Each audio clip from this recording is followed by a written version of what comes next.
Bom dia, boa tarde ou boa noite, meu nome é Diego e esse é mais um vídeo do canal Vente Facto.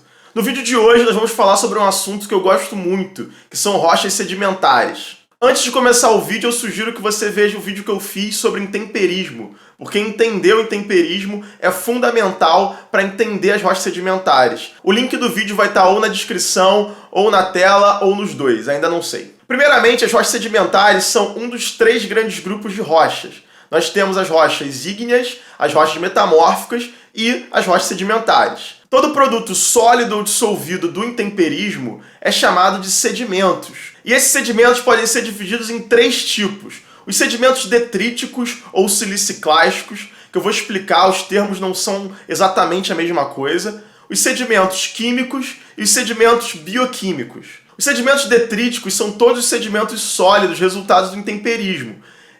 Quando eles são resultados do intemperismo de rochas compostas por minerais do grupo dos silicatos, a gente chama de siliciclásticos. Se você quiser saber mais sobre silicatos, deixa um comentário aí que eu faço um vídeo só sobre isso. É importante falar que os sedimentos detríticos podem ter diversos tamanhos, e existe uma escala de tamanhos de sedimentos. Por exemplo, nós chamamos de areia todo sedimento menor do que 2 milímetros e maior do que 0,065 milímetros. Outro exemplo são as argilas, que são todos os sedimentos menores do que 0,0039 milímetros. É importante falar que o tamanho dos sedimentos é um dos fatores, não o único, mas um dos fatores que a gente pode estar nomeando as rochas sedimentares. Então, rochas sedimentares compostas por partículas predominantemente do tamanho areia são chamadas de arenitos, enquanto rochas sedimentares compostas por partículas predominantemente no tamanho argila, são chamadas de argilitos. Os sedimentos químicos são os sedimentos produto do intemperismo químico, que estão dissolvidos.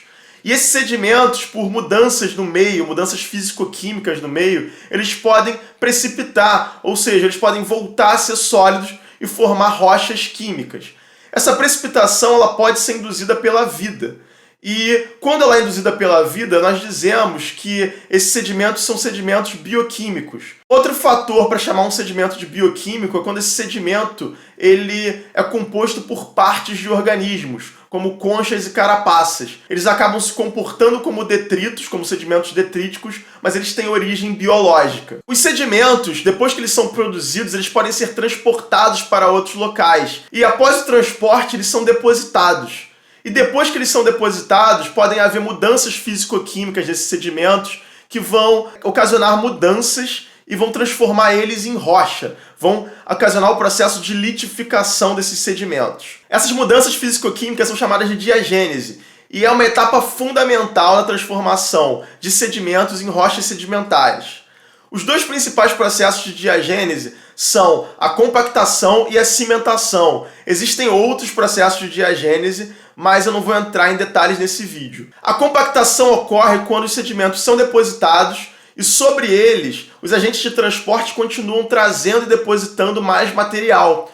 E conforme esse material vai sendo depositado, vai adicionando peso sobre essa camada de sedimento e a camada de sedimento acaba se compactando. E para muitas composições e muitos tamanhos de detritos, isso já é o suficiente para transformar eles em rocha. O processo de cimentação já é a precipitação de minerais nos poros entre os sedimentos. E essa precipitação de minerais é fundamental para manter os elementos coesos, para litificar esses sedimentos. Mas nem sempre é necessário para formar uma rocha sedimentar. É importante destacar que sedimentos diferentes não precisam passar pelos mesmos processos de diagênese para formarem rochas sedimentares. Eles podem passar por processos distintos e ainda assim se transformarem em rochas sedimentares. Outra coisa é que sedimentos de mesma composição podem passar por processos de diagênese diferentes e ainda assim gerar rochas sedimentares. E outra coisa fundamental é que para ser considerado diagênese tem que ocorrer em condições de temperatura e pressão relativamente baixas, próximas às condições de temperatura e pressão da superfície do planeta. Se as condições de temperatura e pressão forem muito elevadas,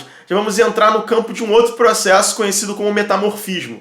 Se você quiser que eu faça um vídeo só falando sobre metamorfismo, deixa um comentário. O limite de temperatura entre diagênese e metamorfismo não é fixo e não é muito bem definido. Ele depende da composição da rocha que está sendo estudada. Mas geralmente alguns autores consideram entre 100 e 150 graus, alguns consideram 200 graus para ainda ser considerado diagênese.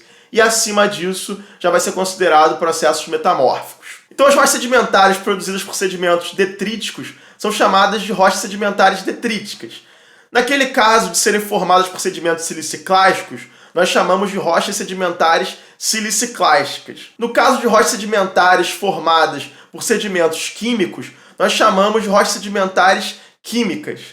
E no caso de rochas sedimentares produzidas por sedimentos bioquímicos, nós chamamos de rochas sedimentares bioquímicas. O limite entre essas rochas sedimentares não é muito bem fixo, ou seja, pode ocorrer rochas híbridas. Se você tiver interesse sobre isso, comenta aí que eu posso fazer vídeos explicando. E as rochas sedimentares são muito importantes para nós entendermos a história do planeta Terra, porque as rochas sedimentares elas têm uma espécie de impressão digital do ambiente em que elas foram formadas. Nem sempre essa impressão digital ela é preservada, mas quando é preservada, o geocientista consegue ler essas informações do agente de transporte que transportou e depositou aqueles sedimentos e às vezes até do ambiente em que esses sedimentos foram depositados e litificados.